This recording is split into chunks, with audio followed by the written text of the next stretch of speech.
Hello అమ్మవారికి పసుపులేటి శ్రీనివాసరావు గారు, వెంకటేశ్వర గారు అమ్మవారి కానుక గాజులు వస్త్రము సమర్పించినారు. అప్పారావు గారు పసుపు వస్త్రములు సమర్పించారు. పసుపు వస్త్రములు అమ్మగారి కానుక పసుపు వస్త్రములు సమర్పించారు మరియు గాజులు. అప్పారావు గారు, శ్రీనివాసరావు గారు, వెంకటేశ్వర గారు ఈ ముగ్గురు అమ్మగారికి పట్టు వస్త్రములు మరియు గాజులు సమర్పించినారు.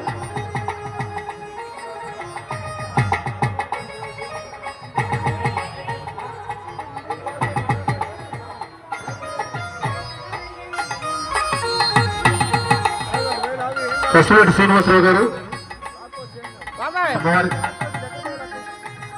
అప్పారావు గారు మరియు వెంకటేశ్వర గారు, అప్పారావు గారు, వెంకటేశ్వర గారు, శ్రీనివాసరావు గారు వీళ్ళ ముగ్గురు బొంకలగొట్ట గ్రామ వాస్తవ్యులు అమ్మవారికి పట్టు వస్త్రములు గాజులు సమర్పించినారు.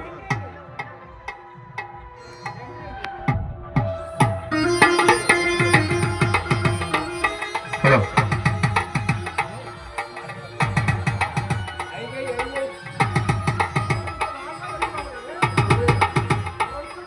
ఈ కానుకలు సమర్పించిన వారిని వారి కుటుంబాన్ని అమ్మవారు ఎప్పుడు చల్లగల్లా కాపాడాలని ఆశీర్వదించాలని మనస్ఫూర్తిగా కోరుకుంటున్నాం.